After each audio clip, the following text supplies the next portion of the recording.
ഒറ്റയ്ക്ക് വാ. തണ്ടിക്ക് തണ്ടി ആയിരിക്കണം. വാ. നിങ്ങൾ ഞങ്ങളെ ഫോളോ ചെയ്തുകൊണ്ട് ഞങ്ങൾ നിങ്ങളുടെ ഫോട്ടോ എടുത്തു. പക്ഷേ ഞങ്ങളെ ഫോളോ ചെയ്യാൻ നിങ്ങൾ ആരാ പറഞ്ഞയച്ചത്? പറ അത് പറ. ഞങ്ങളുടെ ക്ഷമ നശിക്കുന്നതിന് മുമ്പ് പറ, ഇല്ലെങ്കിൽ ഞങ്ങൾക്ക് ഭ്രാന്ത് പിടിക്കും. ഞങ്ങൾക്ക് ഭ്രാന്ത് പിടിച്ചു. ആഹാ.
സ്റ്റാർട്ട് ചെയ്യടാ.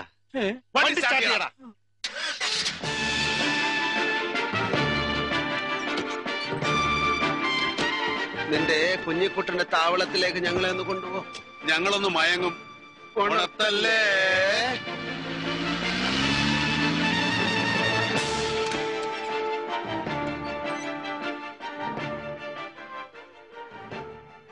ബാക്കിയുള്ളമാരൊക്കെ എവിടെ? എന്ത് പറ്റിയെന്ന് പറയടേ. അവര് ശരിക്കും മരിച്ചോ? അതുകൊണ്ടിട്ട് അവന്മാരൊക്കെ ഓടി. വലിയ വക്കീലന്മാര് അവരെ കൊണ്ടുവന്നിട്ടുണ്ട്. വണ്ടിയിലുണ്ട്. വണ്ടിയില്ല?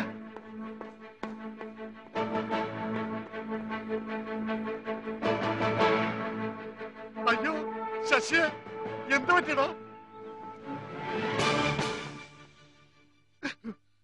അയ്യോ ചത്തുപോയല്ലോടാ ശശിയെ. എടാ ഒന്നിന്റെ പുറത്തിപ്പോ രണ്ടെണ്ണം ആയല്ലോടാ. ഞാൻ ഇതെവിടെ കൊണ്ട് കളയൂടാ ശശിയെ. ചത്തുപോയല്ലോടാ. ചത്തതല്ല, കൊന്നതാ. എന്തുവാ? ചത്തതല്ല, കൊന്നതാ. കണ്ട എടാ, തല്ലാനല്ലാതെ കൊല്ലാൻ പറഞ്ഞോടാ ശശി. നീ എന്ത് വിവരക്കേടാ കാണിച്ചത്? കുഞ്ഞിക്കുട്ടാ, നമുക്ക് ആ കൊലക്കേസൊന്ന് ഒതുക്കി തീർക്കണ്ടേ? കൊലക്കേസാ? എന്ത്? ആര്? എപ്പോ? ഗുപ്തനെ കൊന്ന കേസ് മറന്നുപോയ? ഹരികൃഷ്ണന്മാരോടാണ് സംസാരിക്കുന്നതെന്ന് ഓർമ്മ വേണം.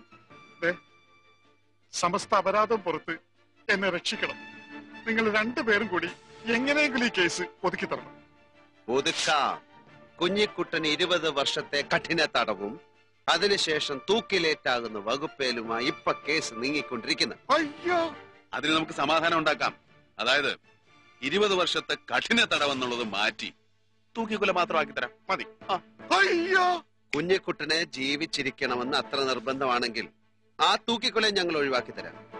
പക്ഷെ ഗുപ്തന്റെ കാര്യത്തിൽ നടന്ന സംഭവങ്ങളൊക്കെ സത്യസന്ധമായിട്ട് പറയണം. ഞാൻ കൊന്നുപോയി. അങ്ങനെ വഴി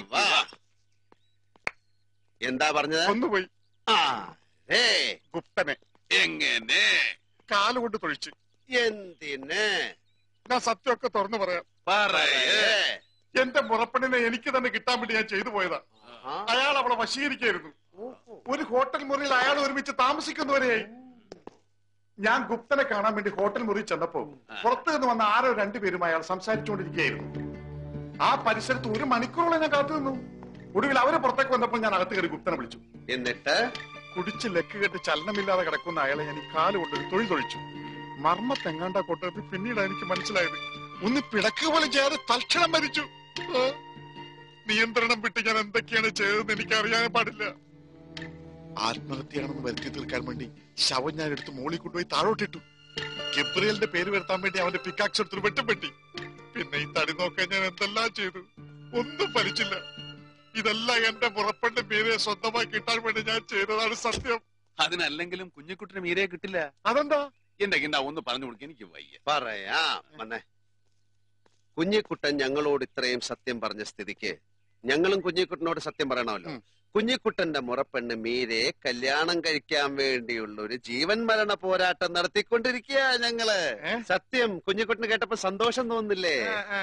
മീരയുടെ കാര്യത്തിൽ ഒരു ത്രികോണ മത്സരം നടന്നാലും ചിലപ്പോ നമുക്ക് 3 പേർക്കും ഭൂരിപക്ഷം കിട്ടാതെ പോകും. അതുകൊണ്ട് മീരയുടെ കേസിൽ നിന്ന് കുഞ്ഞിക്കുട്ടൻ പിന്മാറി തന്നാൽ ഈ കേസിൽ നിന്ന് കുഞ്ഞിക്കുട്ടനെ ഞങ്ങൾ പിന്മാറ്റി തരാം. ഞാൻ പിന്മാറിയല്ലോ. കുഞ്ഞിക്കുട്ട ഒരു കാര്യം ചോദിക്കാണ്ട് വന്നേ. വന്നേ. ഞാൻ പിന്മാറിയെന്ന് പറഞ്ഞല്ലോ. ഒരു കാര്യം ചോദിക്കാണ്ട് വന്നേ. അതെ, അന്ന് ഗുപ്തന്റെ കൂടെ 2 പേരുണ്ടായിരുന്നു എന്ന് പറഞ്ഞില്ലേ? അവരെ കണ്ടാൽ കുഞ്ഞിക്കുട്ടനെ ഇനിയും തിരിച്ചറിയാൻ പറ്റുമോ? ഇപ്പൊ കണ്ട അത്ര ഓർമ്മയില്ലെങ്കിൽ നേരിട്ട മനസ്സിലാവും. ന്യൂട്ടാ, ഞങ്ങൾ അവരെ നേരിട്ടോ ഫോട്ടോയിലൂടെ കാണിച്ചു തരും. പിന്നെ ഞങ്ങൾ അവരെ അന്വേഷിച്ച വിവരം ആരോടെങ്കിലും പറഞ്ഞാൽ പിന്നെ കുഞ്ഞുകുട്ടന്റെ കഴുത്തേന്ന് ആ കയറ് മാറത്തേയില്ല. പെടുക്കാം. ഞാൻ പെടുത്തതാ. എനിക്ക് പെടുക്കണം. ചെല് ചെല്, ഒന്ന് പെടുത്തിട്ടോ.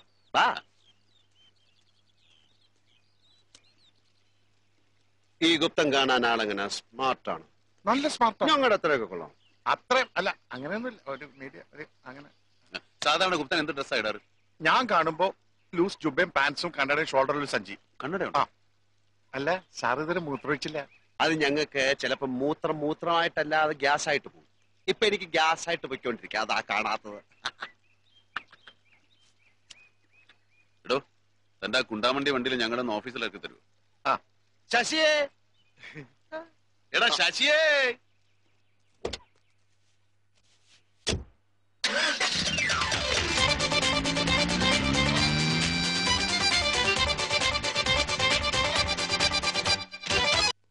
അമ്മായി അറിഞ്ഞോ? മീരെ കല്യാണം കഴിക്കാൻ പോകുന്നു. ഇതുവരെ ഞാൻ പറഞ്ഞിരുന്ന പോലൊന്നുമല്ല. ഇത് നടക്കും. ഞാൻ ഇതൊക്കെ നടത്തും. നീ ഇങ്ങനെ വിളിച്ചു പറയാൻ തുടങ്ങിയിട്ട് കാലം കുറെ ആയല്ലോ. ഇത് നടക്കാൻ പോകുന്ന കാര്യമല്ലെന്ന് ഇനിയെങ്കിലും നീ ഒന്ന് മനസ്സിലാക്കി. അമ്മാവ ഇത് നടക്കും ഉറപ്പാ. എനിക്ക് സമ്മതമാണ്. പറഞ്ഞേക്കാം. അത് പിന്നെ ആർക്കാ അറിയാത്തത്? ആരൊക്കെ സമ്മതിച്ചാലും മീരെ സമ്മതിക്കണ്ടേ? അമ്മായി, മീര 1000 വട്ടം സമ്മതിക്കും. അവരുടെ പേരിൽ ഒരു കോന്തല കേട്ടാ മതി. അല്ല, അപ്പൊ നിന്റെ കാര്യല്ലേ ഈ പറഞ്ഞത്? അയ്യേ, എന്റെ കാര്യം ചേച്ചേ, ഞാൻ എന്നെ പിന്മാറി. ഇത് ഹരികൃഷ്ണന്മാർ. ഹരികൃഷ്ണന്മാരോ? അവർക്കിപ്പോ നമ്മുടെ മീരെ കൂടിയേ കഴിയുന്നു. ഞാനെങ്ങാനും കയറി നേരത്തെ മീരെ കെട്ടിപ്പോയിരുന്നെങ്കിൽ ഈ മഹാഭാഗ്യം നമ്മുടെ കുടുംബത്തേക്ക് വന്നു കയറുമായിരുന്നോ? 2 പേരും കൂടെ ടൈം ടേബിൾ വെച്ച് മീരെ സ്നേഹിക്കുക. അങ്ങനെ 2 പേർക്കും കൂടെ അവളെയും കൊടുക്കാൻ പറ്റുമോ? അത് സാറില്ല, നമുക്ക് നടക്കണം.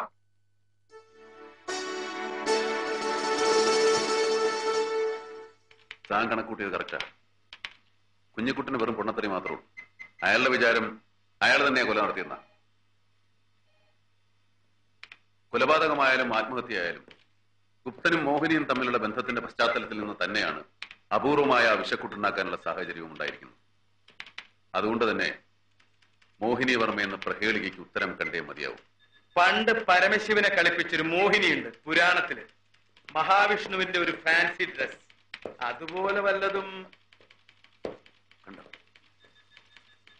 കണ്ടു. കുഞ്ഞിക്കുട്ടൻ ആളെ തിരിച്ചറിയുകയും ചെയ്തു. പക്ഷെ രസം അതല്ല.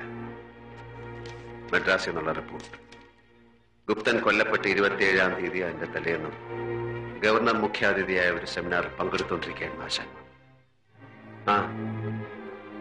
ആ യോഗത്തിന്റെ മിനിറ്റ്സിന്റെ കോപ്പി ഇതിലുണ്ട്. സുന്ദരം വക്കീലെ, അമ്മാളവ് കൊളുത്തിവിട്ട ഈ കേസിൽ ചിലപ്പോ ഹരികൃഷ്ണന്മാര് തോറ്റെന്നിരിക്കും.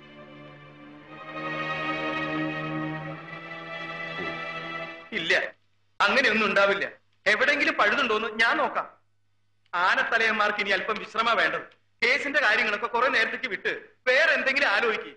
ഇവിടെ ആനത്തലയോളം കേസു തരാമെടാ ആനന്ദ ഹരികൃഷ്ണ വിശ്രമിക്കേ. ചെല്ല് ചെല്ല് ചെല്ല്, വിശ്രമിക്കേ, ചെല്ല്. ചെല്ല്. ഞാൻ വിശ്രമിക്കാനൊന്നും പോകുന്നില്ല. I am going for fishing. ഓ, ഞാൻ ചൂണ്ടയിടാൻ പോകുന്നു. എണ്ണനോ? ഞാനൊന്നും തീരുമാനിച്ചിട്ടില്ല. ആദ്യം ഞാനൊന്ന് ബാത്റൂമിൽ പോകുന്നു. നിങ്ങളൊക്കെ എവിടേക്കാ പോണേ? നിങ്ങൾക്ക് എന്ന് വിശ്രമല്ലേ? അവിടെ ഇരിക്കും.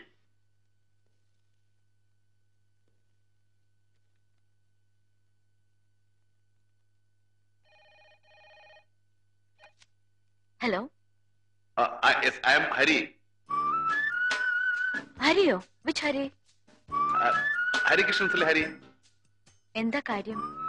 അതായത് അയ്യോ, എന്തേ, എന്തു പറ്റി? ഒന്നുമില്ല, നത്തിങ്, ഒന്നുമില്ല. എനിക്ക് മീരയോട് ചില കാര്യങ്ങൾ സംസാരിക്കണമെന്നുണ്ട്. ഒന്ന് കാണണം. എവിടെ വെച്ച്? എവിടെയെങ്കിലും. മീരയ്ക്ക് ഇഷ്ടമുള്ള എവിടെയെങ്കിലും. എത്ര മണിക്ക്? ഒരു വൈകിട്ട് 5 മണിക്ക്, ബൈ 5 o'clock. ശരി, എങ്കിൽ ലേക്ക് വ്യൂടെ അവിടെ വെച്ച് കാണാം. ഓക്കെ, ഞാൻ വെയിറ്റ് ചെയ്യാം.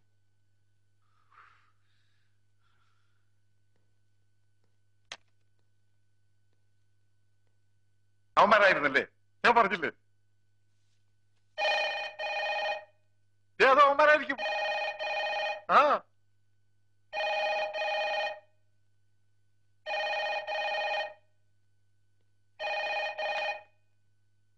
ഹലോ, ഇത് ഞാനാണ് കൃഷ്ണൻ. ഓ, എന്താ കാര്യം? എനിക്ക് മീരയെ കണ്ടിട്ട് ഒരു അത്യാവശ്യ കാര്യം ഉണ്ടായിരുന്നു. ഏത് സമയത്ത്? സമയം നമുക്ക് 5 മണിക്ക് കണ്ടാ മതിയോ? ഓ ശരി, 5 മണി. എവിടെ വെച്ച് കാണണം? മീരയ്ക്ക് ഇഷ്ടമുള്ള സ്ഥലം. ശരി, എങ്കിൽ ലേക്ക് വ്യൂവിൽ വെച്ച് 5 മണിക്ക് കാണാം. ഓക്കെ, ശരി. ഹരിയോ അവിടെ കാണാന്ന് പറഞ്ഞിട്ടുണ്ട്. ഏത് ഹരി? ഹരികൃഷ്ണൻസിലെ ഹരി. എന്താ പറഞ്ഞില്ലേ?